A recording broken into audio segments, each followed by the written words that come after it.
Good afternoon, everyone. Pastor Corey back with you here for another episode in our podcast together, and this will kind of wrap up our series on the flood. We started last week in answering some questions that a few of you had, specifically ones that Nick Brasing left us, and so we started when we answered the first 5 of those questions on that sheet, and I'll put a link to that video at the end of this one if you want to go back and listen to the first part here.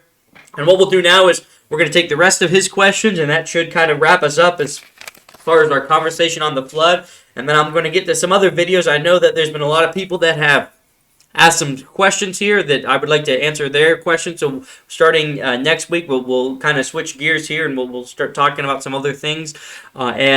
Just understand, if you got questions, leave them in a comment and we will get them made into episodes. But let's get back into the questions. And again, these are questions kind of surrounding the flood and questions that people have asked me. Again, specifically Nick here has asked me if you have followed our videos. Nick and I have kind of gone back and forth. We generally do not agree on things as far as creation is concerned, and so he wanted to have me answer some questions here, which is fine. The fact they're very good questions here, and I'm glad he asked them because the Bible can answer every one of these questions, and creation scientists can answer every one of these questions. So let's get back into it. We're at question 6 here, and question 6 is, how do you explain the relative age of mountains? For example, why weren't the Sierra Nevadas eroded as much as the Appalachians during the flood?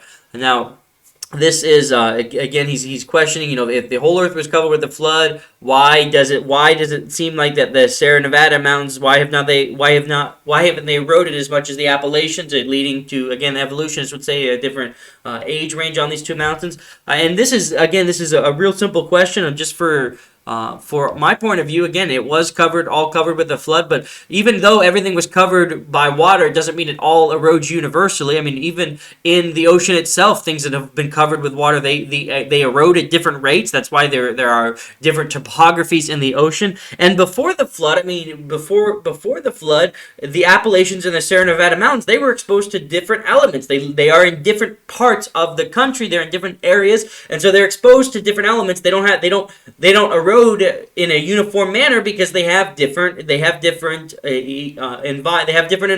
that they are in. And even when they were all submerged in water, they still do not erode universally, because water is a very fickle creature. It's not uniform in the damage it causes to different things. The Sierra Nevada mountains and the Appalachian mountains, they eroded differently because they're two separate mountain ranges.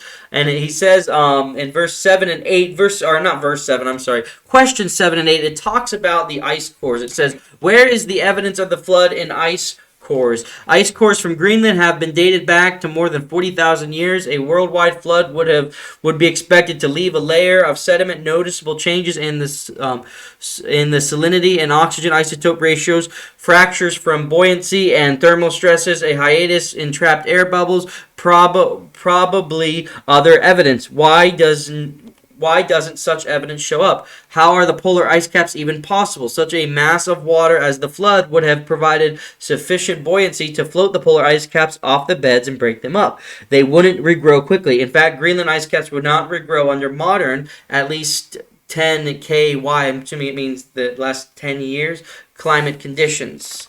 And so again, he's asking about the polar ice caps, and this is actually a very good question. A lot of people ask about the polar ice caps, and a lot of evolutionists use the polar ice caps to say that, creationism can't be real and the Bible can't be real because the polar ice caps are much older than what the supposed flood would be.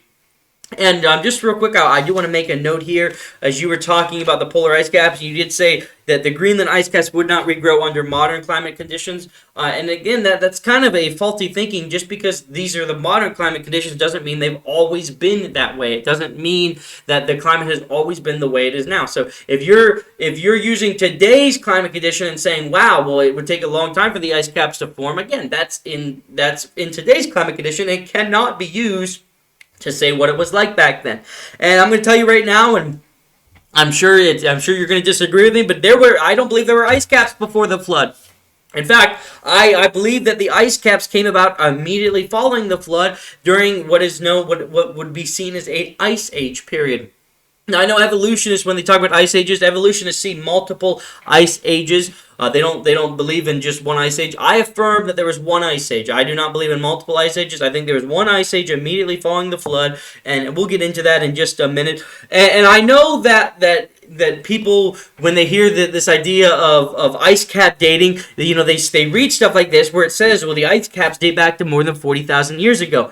Understand something. Ice cap dating is not a reliable dating method. Like anything evolutionists use, their dating method is very biased because they're trying to force their agenda. They're not taking an unbiased approach at things. They're trying to force their agenda. And so how ice caps are dated, and again, I'm simplifying this because I don't want to get too into the scientific jargon behind it, but basically, ice cap dating goes, they see the different layers of ice and they assume one layer of ice each year. Again, I know I'm oversimplifying this, but that's the basic matter. Now they have different scientific methods to determine where one layer ends and the next layer begins, but basically they assume one layer of ice 1 year. Now just from a purely opinionated standpoint, that doesn't really make much sense to me, and it shouldn't really make much sense to you. If you live in certain places where it snows a lot, Ohio snows quite a bit, we know that in certain places there's more than one layer of snow laid down in a year.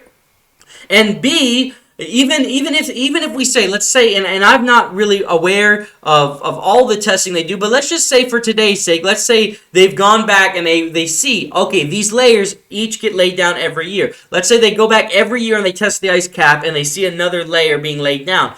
Even if that's true, even if they go back every year and they see one layer laid down, and maybe they've done that for the last 10 years or even the last 100 years, we can't assume that just because it's happened in the modern times, just because maybe, again, let's make the argument. Let's say that one layer of ice for 1 year, and let's say it's been that way for the last 100 years. Even if that's so, even if for the last 100 years we've seen that 1 year equals one new layer of ice, it is ridiculous and bad science for us to assume that that's how it's always been from the beginning of time. Creation is often not like that. We see a great variety and a great change, and so this assumption is not only in my mind does it seem like it's false, it's actually been proven false. In just one instance, there was a World War II plane in 1942 that crashed in the polar ice caps. 46 years later, it was recovered, and it was recovered in the ice caps. It was buried in the ice caps. More than 250 feet of snow was on top of it, with over 50 layers covering this plane. Now, why I bring that up is because this plane went down and 46 years later they came back. So if their theory is proven true, then it should stand that there should be 46 layers of ice on the over top of the plane, and yet there was over 50. So again, it's not very uniform. Now, so from a creationist standpoint, then how do I believe the polar ice caps were created? Again, I believe that they were created after the flood during an ice age. In fact, Dr. Larry Vardiman, it's Vardiman. Now he is for the Institute for Creation Research. He did a test, and he did the test, and he said that if the oceans were just a little bit hotter, it would have been, which they would have been during the flood, it would have created a perfect condition for an ice age. So he did a test, and he said that the pre-flood world or the post-flood world, those where the oceans would have been a little bit hotter. And again, I explained that a little bit more in my previous video, which I'll put a link at the end of this. He says it would have created the perfect condition for the ice age. And how we know the oceans were hotter, just as a brief summary, we have this idea of the fountains of the deep. I fully believe those were underwater volcanoes, which we've seen and which we know that there exist, or the super volcanoes. They create the water, making the water slightly hotter, which causes evaporation. And why that's important is because for two reasons. So the water's hotter, so it evaporates, which creates more moisture in the air, which leads to rain, not necessarily snow. But also what was assumed that was happened is around the flood, there was a massive eruption of supervolcanoes. Again, these fountains of the deep. And this would have created a lot of ash in the air. And we've actually seen this before. When volcanoes erupt, they create a lot of ash. And in the area where they create a lot of ash, it blocks out a lot of the UV rays which makes that area colder. And we've seen this before with different eruptions. And so that's what we assume happened at the flood. That's what and that's when I say assume, I mean that's what we have predicted due to the different tests that these creationists have run. And this idea that so then the water superheated and it causes a lot of evaporation, and the sky is cold because the UV rays are being blocked out. It led to a massive ice age, which built up the ice caps. Because and when I say a massive ice age, there were certain areas that weren't necessarily affected by the ice age, some of the warmer areas that are down by the equator, but there were certain areas that were hit harder, and those near the polar ice caps, they were definitely hit harder, and so therefore they would have built up, and they would have built up a large quantity of ice, laying multiple layers down, which is what we see in our ice caps today. So again, I know, Nick, you and I aren't going to agree, but I don't believe the ice caps are 40,000 years old, because I believe the entire Earth is 6,000 years old. And so, this is the evidence that I have to present. Again, what you and I consider evidence are going to be two totally different things, because we're starting from two totally different starting points. And not verse. I know I keep saying verse, but and then the next question he asks, why did the flood not leave traces on the sea floor? A year-long flood should have been recognizable in the sea bottom cores by the uncharacteristic amount of terrestrial debris, the different grain size distribution in the sediment, a shift of oxygen isotope ratios, different atmospheric composition from seawater, a massive extinction, and other characteristics. Why do none of these show up? Okay, so again, this is based off of a really kind of a faulty assumption. You weren't there at the time. We weren't there at the time. None of us were there at the time. The only people present at the time were Noah and his family, the only people that survived. And so, how do we know what the water was like before the flood as opposed to after the flood? You're saying we should see more debris in the bottom. We should see different oxygen isotope levels. How do we know? How do we know what the oxygen isotope levels were like before? How do we know what the sediment levels were like before? All we see is the after effects of the flood. So we can't say, oh, there's no evidence of a flood because we don't see this, this, and this, when we could see that, and that, if we had samples both before and after. You need both. And so the fact that and we do see certain of those things. We see mass extinctions. In fact, there are different fossil records that show mass extinctions, which is consistent with a worldwide flood. And just for a little piece of information, I want to just kind of ask. Actually, the seafloor, I don't necessarily want to ask, but the seafloor actually shows evidence of a young Earth. You see, in your mind, and in an evolutionist mind, when I say your mind, I'm talking to you, Nick, but other people, evolutionists, they see the Earth as millions and millions of years old. And so if the Earth is millions and millions of years old, my question to you, you're asking me, why don't we see the sediment? And we do see sediments in the water. My question to you is if the Earth is so old like you say it, why don't we see more sediment in the water?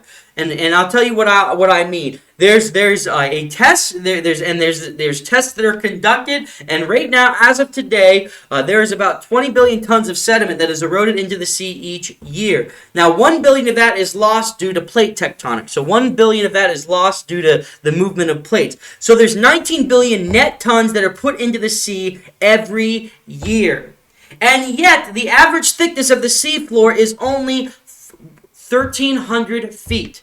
If there is 20 billion tons of sediment put into the sea each year, and your Earth is millions and billions of years old, why is the average thickness of the seafloor only 13,000 feet? That doesn't make much sense to me. Again, we can argue, and you can argue the same point I'm arguing, that, well, it wasn't always consistent. Just because we see 20 billion amounts of sediment eroded each year doesn't mean it's always been that way.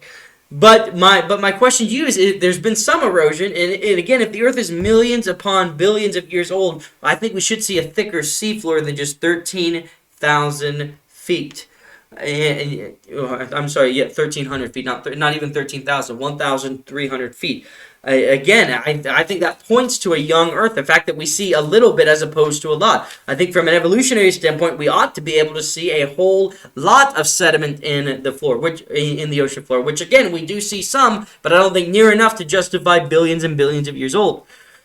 And then moving on to question 10, he asks, why is there no evidence of the flood in tree ring dating? The tree records go back more than 10,000 years with no evidence of a catastrophe during that time. The famous question on tree rings. Again, we were taught growing up, if you've had any kind of science class, that tree rings are each ring on a tree, as a tree grows, it develops rings, and each ring on the tree equals 1 year. Now, I'm going to shock your world here, and I'm sure by now you've guessed it, but I don't believe the tree ring. I believe the tree ring information is wrong. Specifically, the tree ring information that we're being told that 1 ring represents 1 year. You see, tree ring evidence is based on what is known as circular reasoning. So, and I'll kind of explain that a little bit. It's basically again the assumption that 1 ring equals 1 year, and again, even if that's the case and that's true today, that doesn't.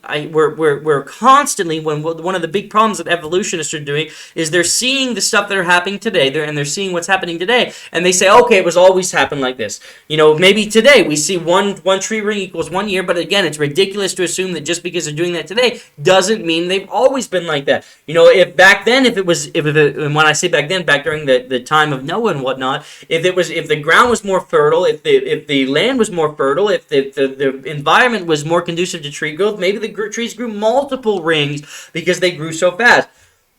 But tree ring dating, again, is based off of the assumption that 1 ring equals 1 year.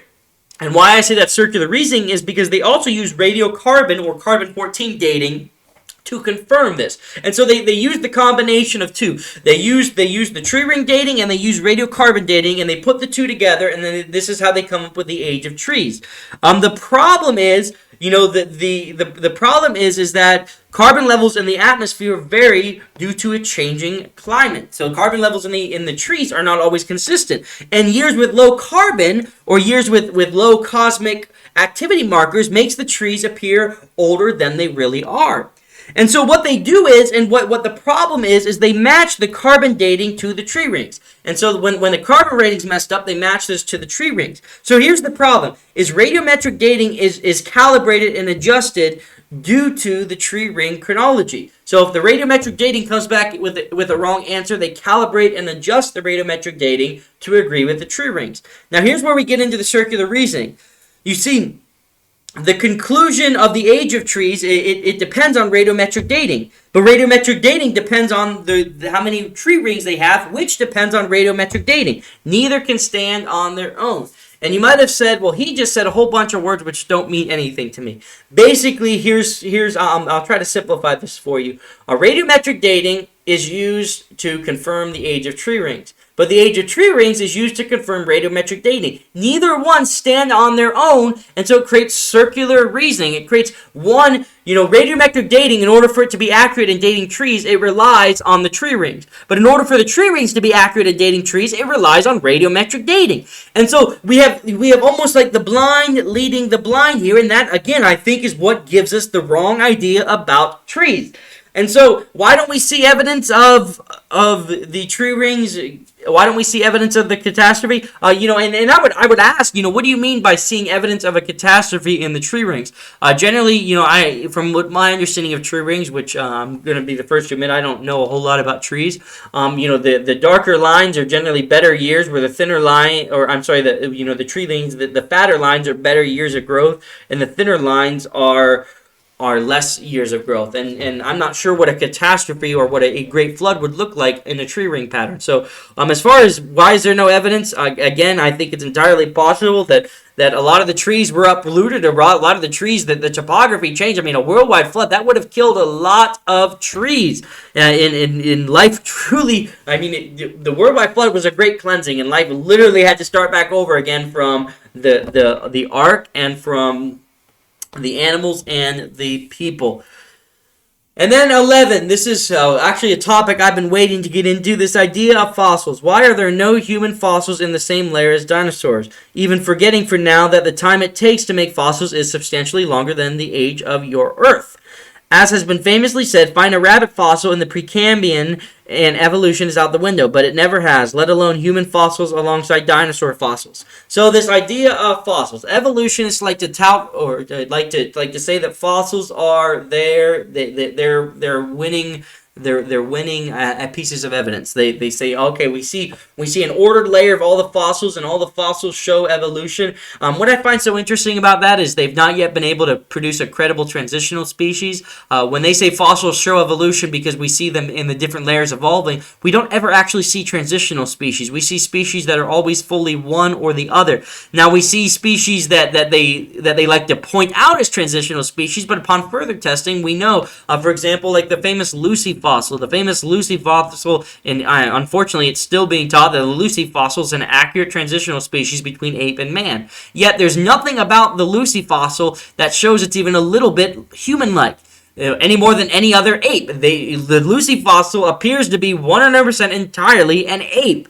And so there's a great lack of transitional species in the fossil evidence, and yet evolutionists still like to say, oh, we win with the fossils.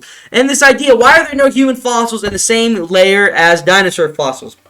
Well, Nick, in my opinion, you are completely wrong about fossils. You see, fossils form usually due to catastrophe. And when you say it takes fossils substantially longer than the age of your Earth, meaning 6,000 years, you're wrong about that. It does not take that long for fossils to form. And a couple videos back, I did a little information period about fossils, a little discussion about fossils, and we talked about a miner's helmet that was lost and a miner's helmet that fossilized in under 10 years. So it doesn't take that long for fossils to form. And in fact, it almost seems like you're double talking a little bit here, because in previous conversations with me, you said you knew that fossils formed rapidly, because I brought up the idea of fossils forming rapidly, and you said everyone knows fossils form rapidly. And so fossils, one of the things that fossils need is rapid burial. Not just a rapid burial, but they need special circumstances to form. Not everything that's buried rapidly becomes fossils. They have to be buried without any oxygen. They have to be buried without any kind of bacteria that would break them down, or any kind of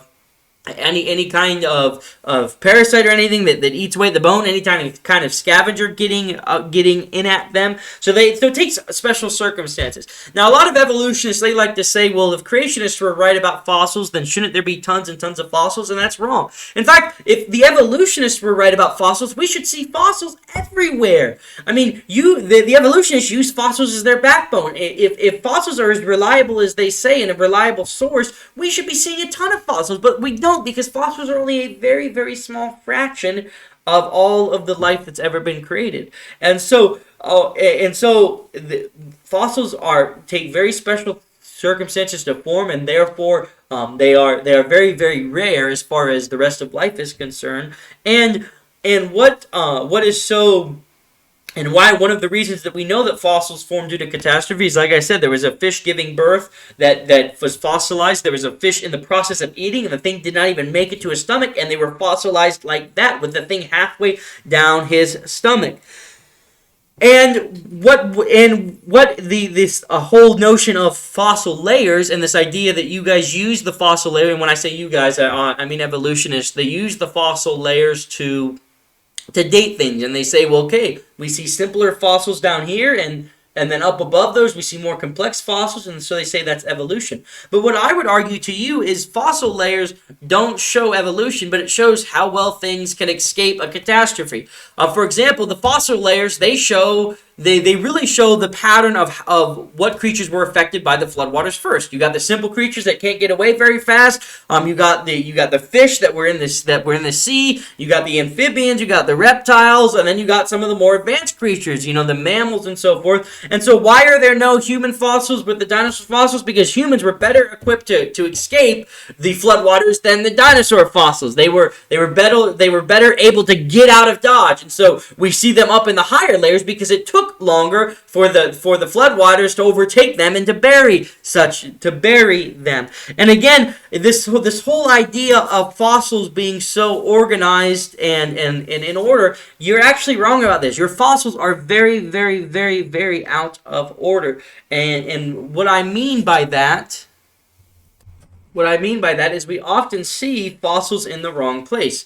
Richard Dawkins, a famous evolutionist, said all fossils that we have ever found have always been found in the appropriate time sequence, and therefore no fossils in the wrong place. However, this is a very close-minded statement of his, because fossils are often found in the wrong place, and in fact, evolutionists are constantly having to go back to the drawing board and reevaluate their theory. Now, of course, they come up with an excuse every time there's an anomaly in the fossils, but these anomalies poke holes in their theory, and this is why I say, of course, I can't prove 100% that creationism is real, but I can present it as a valid argument for creation. This idea that evolution is 100% right and everything else is wrong is just completely incorrect. Just for example, this is very, very simple. Angiosperms, flowering plants.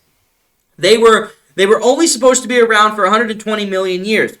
And these are, now the flowering plants were too delicate to fossilize, but their pollen was frequently fossilized. An angiosperm pollen, again, only supposed to be around for 120 million years, their pollen was found in layers of rock that are 240 million years old. That creates a very, very big hole in the evolutionary theory. By over 100 million years, they apparently got it wrong. Furthermore, there's a dinosaur, in 2012, there was a dinosaur called a Caloptrix, and I'm sure, or Caleoptrix, and I'm sure I'm mispronouncing this dinosaur, but it's Sinocalliopteryx. And again, the pronunciation I looked up for it is Sinocallioptrix.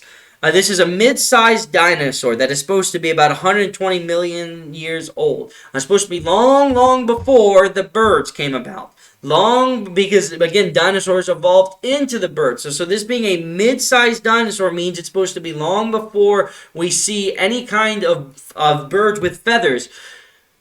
It was found in 2012. It was found with a modern-looking bird in its stomach. This modern-looking bird was called a Confuciusornis. Confuciusornis. Confuciusorous. Confuciusaurus. Now this is really, again, a very big slap in the face to the evolutionary theory, because this dinosaur-like creature, this mid-sized dinosaur, lived and ate a modern-looking bird, and they're supposed to have no relation to one another. I mean, there's no crossover between these two species, because this mid-sized dinosaur was supposed to be extinct long before the modern bird came around, and yet it has something. It has a modern-looking bird in its stomach that it ate.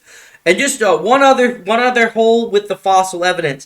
A large opossum-sized creature. It was called a Rhipenomammus. A Rhipenomammus, which is a mammal, was discovered in China with a juvenile dinosaur within it. And I can't read my writing here, but I think it's a Pithecanthropus, and I'm sure I'm mispronouncing that name as well, with a juvenile dinosaur in its stomach. And why I think that's important is because evolutionists have said, well, early mammals were small and herbivores. Yet they got this wrong, because this opossum-sized mammal had a juvenile dinosaur in its stomach that it had eaten. And so, what this gets into is this idea that again, the evolutionists have been wrong time and time again about the fossil evidence. And so you're saying, why are humans not in the same layers as dinosaurs? There's a perfectly good explanation for that, as I just made. But my question then becomes to you is, how can evolutionists uphold this idea of fossils being accurate when time and time again it is so wrong? It is so wrong, and I, again, we could get into the whole other topic of the lack of transitional fossils in creation, but that is a story that I'm going to get to later. In fact, at some point here, I'm going to be planning on addressing creation itself, not just the flood, but creation as presented in the Bible versus what evolutionists affirm. But that is a topic for a different day. I want to, again, there's been many people that have asked some questions, and so I want to get to their questions. But again, I hope I answered your question. Like I said, I know you're probably not going to be satisfied with my answers, but these are the answers that I have, and these are the answers that are extremely valid. And again, this whole series, and what I was trying to do with this whole series is not try to convert those who firmly believe in evolution, because I'm not going to be able to. They have their evidence, they're sticking with their evidence. But what I want to do this whole series, my main goal in this whole series about the flood, is just to show you that creationism is valid, that the Bible is valid. This idea that evolution has all the facts and creationism is completely wrong is not only are they wrong, but it's very close-minded of them.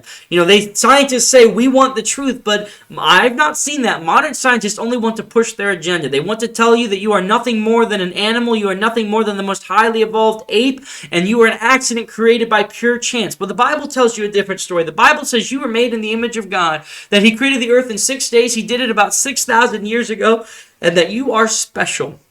You did not evolve from animals. You are created specifically in the image of God. And the Bible can be trusted. Creationism can be trusted. Evolution is nothing more than a big lie. And it's a lie that has been told for so long that it has people like Nick who are willing to defend it and are so close-minded that they won't even open up to the possibility of there being some other truth out there, that they could be wrong. They won't even consider the fact that they could be wrong. Even though time and time again evolution has been disproven. And time again evolution has been shown to be a farce, and yet it is still taught as a law. It is still taught as the only way that creation could have existed, the only way that creation could have come about, and it's just a lie. They are indoctrinating children with this lie. We have children from their youngest age who are growing up hearing that they are an accident, that they are nothing more than an animal, that they are nothing more than a highly evolved animal. This is ridiculous. This is a lie. Not to mention, evolution makes no case for morality or the basic right and wrong. Going from a purely evolutionary standpoint, there is no right and wrong. Do whatever you want. You're an animal. Evolution is a lie. And I firmly believe this is the Word of God, the inerrant Word of God from beginning to end. And what it tells me about creation is what I believe. And so what you have to decide, after hearing all this, after hearing my videos, after seeing everything, you have to decide where you're going to put your faith. Those who affirm evolution, they don't put their faith, they're putting their faith in mankind. Those who affirm evolution, they're not believing evolution based on facts, they're believing evolution based on their faith. It takes faith, whether you want to believe in the Bible or whether you want to believe evolution. It takes faith. But as for me, I'd rather put my faith in God than in mankind, because the Bible says over and over again that those who put their faith in mankind will be disappointed. So I ask you, won't you put your faith in God? Thank you. Have a good rest of your week, and we'll see you next week with some more questions to be answered.